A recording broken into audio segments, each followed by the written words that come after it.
2024 წლის ნოემბერში მშენებლობის ღირებულების ინდექსი წინა თვესთან შედარებით 0.4%-ით შემცირდა. აღნიშნული ცვლილება ძირითადად მშენებლობის დარგში დაქირავებით დასაქმებულთა საშუალო თვიური ნომინალური ხელფასის 2.7%-იანი კლებით იყო განპირობებული, რამაც ჯამური ინდექსის ცვლილებაში 0.53%-ული პუნქტი შეიტანა. წინა წლის შესაბამის თვესთან შედარებით კი მშენებლობის ღირებულების ინდექსი გაზრდილია 5.9%-ით, ინდექსის ზრდა მსგავსად წინა თვეებისა გამოწვეული იყო დასაქმებულთა საშუალო თვიური ნომინალური ხელფასის თითქმის 25%-იანი მატებით და სამშენებლო მასალების 3%-იანი გაძვირებით. ამასთან 2022 წლის თებერვალთან შედარებით მშენებლობის ღირებულების ინდექსი 19.6%-იან ზრდას აჩვენებდა. თორნიკე მაისურაძე, მონოლი ჯგუფის დირექტორი, გვერდება მიმდინარე მოლოდინებზე სასაუბრად სტუდიაში. დილომშვიდობისა ბატონ თორნიკე, მადლობა თქვენი დროისთვის. მადლობა თქვენ. პირველ რიგში მშენებლობის ღირებულების ინდექსით დავიწყოთ. ნოემბერი იყო გამონაკლისი, როცა მცირედით შემცირდა, წლიურად ვნახეთ, რომ 5.9%-ით გაიზარდა. რა არის მთავარი განმაპირობებელი ფაქტორი მშენებლობის ღირებულების ინდექსის ზრდის წლიურ ჟილში? მოგესალმებით კიდევ ერთხელ, რაც შეეხება მთავარ ფაქტორს, აქ რაღაცა ისეთ განსაკუთრებულ ერთ მიზეზს ვერ გამოვყოფდი, ეს ალბათ არის უფრო ის ბუნებრივი ზრდა, რაც დაკავშირებულია იმ სერვისების და იმ პროდუქტის მიწოდებასთან, მის განვითარებასთან, უფრო განვითარდა ის პროდუქტები, ვთქვათ, წინა წელთან შედარებით. უძრავ ქონებას გულისხმობ მისაწოდებელ ფართებს, რასაც ვქმნით და შესაბამისად ამით არის განპირობებული, პლუს იქ არის გარკვეული, ვთქვათ, რაღაც რეგულაციები, რომელიც წამოგვეწია და შესაძლოა ამას უკავშირდებოდეს, ვთქვათ, ეს 5%. წინა წელში ეს ფაქტორები, მათ შორის ხელფასებზე ვსაუბრობდით წინა რესპონდენტთან ერთად, თუ კიდევ ზრდას აჩვენებს, ვთქვათ, 2025 წლიდან მათ შორის დაგეგმილია რიგი ცვლილებები, რომელმაც ასევე შეიძლება მშენებლობა გაუძვიროს კომპანიებს. იგივე 1 თებერვლიდან შედის ახალი სიახლე ძალაში, რომელიც 1%-ის ნაცვლად 20%-იან დაბეგვრას ითვალისწინებს და აი ამ ტიპის გადაწყვეტები რა ტიპის გავლენას იქონიებს ჯამში ღირებულებაზე.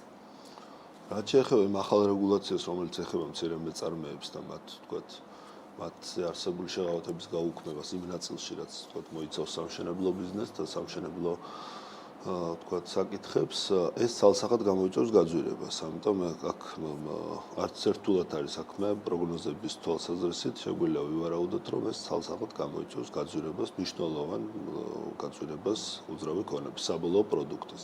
რაც შეეხება დანარჩენ ფაქტორებს, რაც თქვენ მკითხეთ, რომლის ასახვას თებერვლიდან დაიწყებს კერძო სექტორი ამ მიზეზის გამო?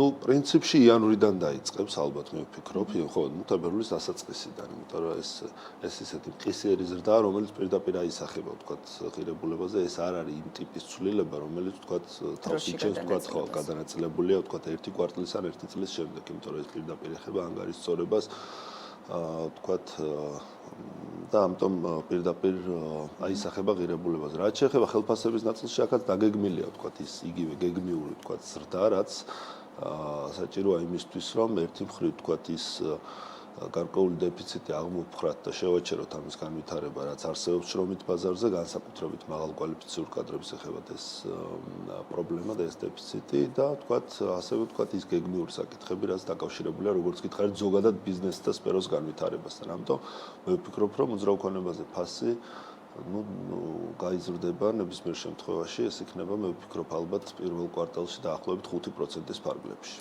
როცა ზრდაზე ვსაუბრობთ, ჩვენ ვნახეთ, რომ წლის ბოლო საკმაოდ რთული იყო სექტორისთვის. ყოველ შემთხვევაში მონაცემები ჯერჯერობით არ არის დეკემბრის გამოქვეყნებული, თუმცა რასაც საუბრობდნენ კომპანიები, იყო რომ მოლოდინები ჰქონდათ ძალიან მნიშვნელოვანი ზრდის, როგორც ზოგადად წლის ბოლო თვეს ხდება ხოლმე, თუმცა მიმდინარე პროცესებიდან გამომდინარე, ძალიან ბევრი საუბრობდა, რომ საერთოდ განულებული იყო განსაკუთრებით პირველი 2-3 კვირის პერიოდში და წინა საახალწლოდ შედარებით დაიძრა ვითარება. ამ ფონზე, როცა გაურკვევლობა ადამიანები თავს იკავებენ მნიშვნელოვანი შენაძენებისგან და ასე შემდეგ, დამატებით უძრავი ქონების გაძვირება, რამდენად ჯდება ლოგიკაში, რამდენად შეიძლება რომ ამას მაინც ელოდოს მომხმარებელი და ეს ხომერ შექმნის რაღაცა გაურკვევლობას და კიდევ უფრო მეტ დისბალანსს მომხმარება მიწოდებას შორის.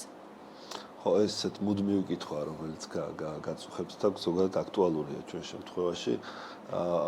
ესეთ პირდაპირ კავშირს მე მესმის, ეს ძალიან ლოგიკურია, ვთქვათ, მოთხოვნა მიწოდებას შორის კავშირი, მაგრამ ეს პირდაპირ კავშირი არ არსებობს. ამ ჩვენ შემთხვევაში, იმიტომ რომ უძრავი ქონების ღირებულება, ჩვენ რაც საუბრობთ, ახლა წინა კითხვა რაც ეხებოდა, ხო, ეს არის ის ხარჯები, რომელიც ცალსახად გაიზარდა და ამაზე ყველა ვთანხმდებით. რაც შეეხება, ვთქვათ, იმ არის თუ არა დარჩენილი, ვთქვათ, დიდი ზღვარი თვითღირებულებას და გასაკეთებას შორის, ამაზეც ნუ არაერთი კვლევა ჩაუტარებიათ მათ შორის თქვენ კოლეგებს და თქვენ იცით, რომ ეს ზღვარი არ არის. არის ესეთი ძალიან დიდი გააჩნია სეგმენტს, თქვა იმ სეგმენტში, რომელსაც მაგალითად ჩვენ ვოპერირებთ, ხო, ეს არის საშუალო სეგმენტი, ამ შემთხვევაში სხვა არის ძალიან მცირეა. შესაბამისად, მოგების ხარჯზე ამის კომპენსირება ვეღარ მოხდება. ამიტომ აუცილებლად მოგვიწევს ეს ბუნებრივი ზრდა, რაზეც ვისაუბრეთ, თქვა 5%-ის ფარგლებში პირველ კვარტალში. თუ თქვა ახალი გარემოებები არ დაგვეწია, რაც შეეხება მოთხოვნას უძრავ ქონებაზე, გეთანხმებით რომ იყო კლება მნიშვნელოვანი, თუმცა ცოტა სხვა ფორმულირებითაც შეიძლება, იმიტომ რომ მოლოდინები არ ვიცი რატო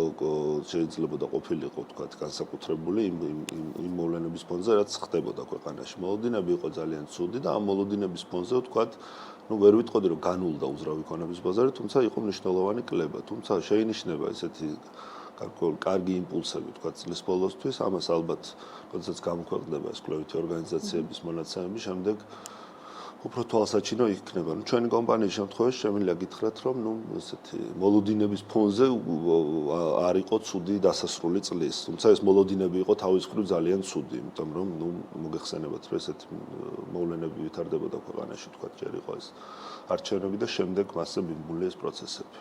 ეს ნიშნავს იმას, რასაც საუბრობთ, რომ თუ კი დღეს თქვენ ამბობთ, რომ გაზრდილი თვითღირებულებიდან გამომდინარე კომპანიებს არ აქვთ რესურსი, რომ შეამცირონ, იმიტომ რომ მოგების მარჟაც არ არის ისეთი, რომ ამ ყველაფრის ხარჯზე მოხდეს ფასების დაკლება. თუ კი გაგრძელდება არსებული კრიზისი და შემცირდება მოთხოვნა უძრავ ქონებაზე, ხომ არ შეიძლება რაღაცა რიგი პრობლემების და მსხვილი გამოწვევების წინაშე დადგეს სექტორი, მათ შორის გაკოტრების კუთხით სხვადასხვა ჩვენ ხედავთ, რომ ძალიან ბევრი კომპანია ბაზარზე რომლებსაც გაურთულდათ მათ შორის სესხის აღება ბანკებიდანაც შეიძლება პროექტების დათქმულ ვადებში შესრულება და ასე შემდეგ. ამ ნაწილში ხომ არ ხედავთ რაიმე რისკებს და გამოწვევებს არა უშუალოდ თქვენი კომპანიის, არამედ ზოგადად ბაზრის ჭრილში.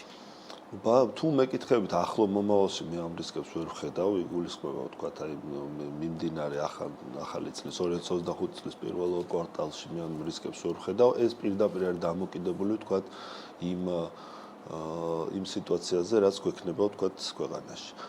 რაც შეეხება ზოგადად, თქვა ასეთი რისკები რა თქმა უნდა არსებობს და ესეც ბუნებრივია, ამაშიც ვერ ვხედავ განსაკუთრებულს, იმიტომ რომ ამას აჩვენებს ყველა კვლევა, ყველა თქვა ანალიზი, რომ უძრავი ქონების ბაზარზე ჯერ კიდევ რჩება ძალიან ბევრი კომპანია, თქვა მათ შორის ახალბედა კომპანიები, მცირემოსულობის კომპანიები, რომლებიც შესაძლებელია, რომ თქვა შეერთდნენ გარკვეული ცვლილებები განიცადონ თავიანთ სტრუქტურაში, ზოგადად ამ ბიზნესმა განიცადოს გარკვეული ცვლილებების სტრუქტურაში და მოხდეს თქვა გამსხვილება უფრო მეტად ამ ბიზნესს. ეს ბუნებრივი პროცესი მგონია და ამას ალბათ მართავს ვცანებთ, რომ კრიზისების დროს კიდევ უფრო მეტად იჩენს ხოლმე თავს ესეთი თქვა ცვლილებები, ესეთი მნიშვნელოვანი კონკრეტულად ესეთ გაიზარდა ბოლო წლების განმავლობაში ძალიან ბევრი ახალი კომპანია გაჩნდა, როგორც პატარა, ისე მსხვილი სხვა პროფილური ბიზნესებიდან, რომლებიც უძრავ ქონებაში გადმოვიდნენ და რაღაცნაირად თითქოს შეიცვალა ბაზარი, გამსხვილდა და სხვადასხვა მიმართულებით. ხო, მესმის ეს ბუნებრივია, იმიტომ რომ ზოგადად თქვა კომერციული ბანკები უნდა იყვნენ და წარმოადგენენ მნიშვნელოვან პარტნიორს, თქვა ნებისმიერ ბიზნესს და მით უმეტეს ისეთ ტიპის ბიზნესს, როგორც არის სამშენებლო და დეველოპერული ბიზნესი. ამიტომ თქვა როგორც ახსენეთ, თქვა არის ნაწილი კომპანიების, რომლებსაც უჭირთ თქვა ამ სესხის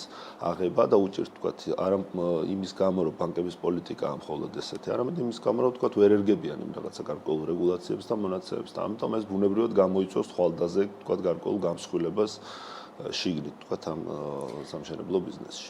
ვინ არიან დღესდღეობით მთავარი მომთხოვნის შემქმნელები ქართულ ბაზარზე? ერთ პერიოდი ვიცით, რომ ცხოველების წილი საკმაოდ დიდი იყო, აჭარაში ვიცით, რომ მნიშვნელოვანია მათი წილი, თბილისის და თქვენ შემთხვევაში ვინ არიან მთავარი მომთხოვნი და შემძენი უძრავი ქონების?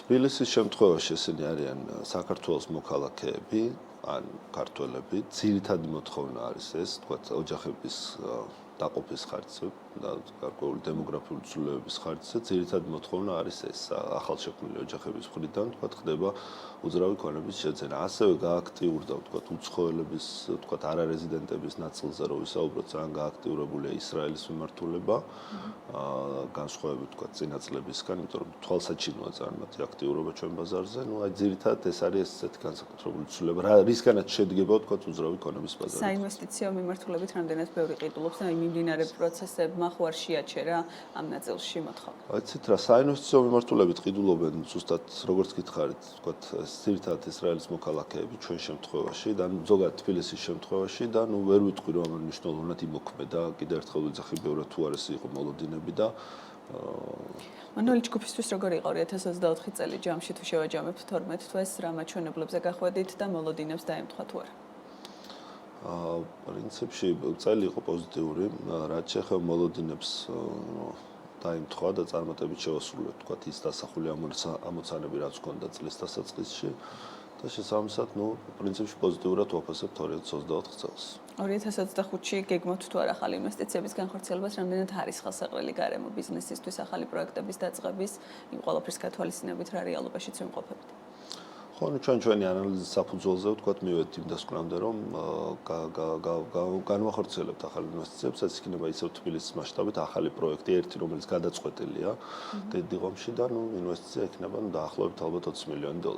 რაზეა ძირითადად მოთხოვნა, რა სეგმენტის ბინებზე და რაზეა ნაკლები მიწოდება? პრემიალურზე მოდის უფრო მეტად უფრო საშუალოზე ეკონომზე, აი რა ნაწილი აქტუალურია? ამაზე ცოტა გამიჭირდება მე ზუსტი პასუხისგაცემა. ჩვენ შემთხვევაში ჩვენ ძირითადად ვართ ეკონომ და საშუალო სეგმენტს შორის. ორივე სეგმენტს მოვიცავთ ასე თუ ისე და აქ როგორც გითხარით, როგორც ვისაუბრეთ, მოთხოვნა პრინციპში შენარჩუნებულია მეტნაკლებად და შესაბამისად მიწოდებაც საკმაოდ ისეთია. არა ჭარბი, მაგრამ ესეთი ზომიერი. რა არის მთავარი გამოწვევა 2025-თვის სამშენებლო ბაზარზე? სტაბილურობა ქვეყანაში და რეგიონში, რაც მე შეიძლება ჩავშალოთ მრავალ ფაქტორში და ვთქვათ მრავალ საკითხში. მადლობა ბატონ თორნიკე, წარმატებები, ვნახოთ როგორი იქნება სექტორისთვის და არა მხოლოდ ზოგადად ბიზნესისთვის 2025 წელი. თორნიკე მაისურაძე, მონოლი ჯგუფის დირექტორი პასუხობდა ჩვენ შეკითხვებს.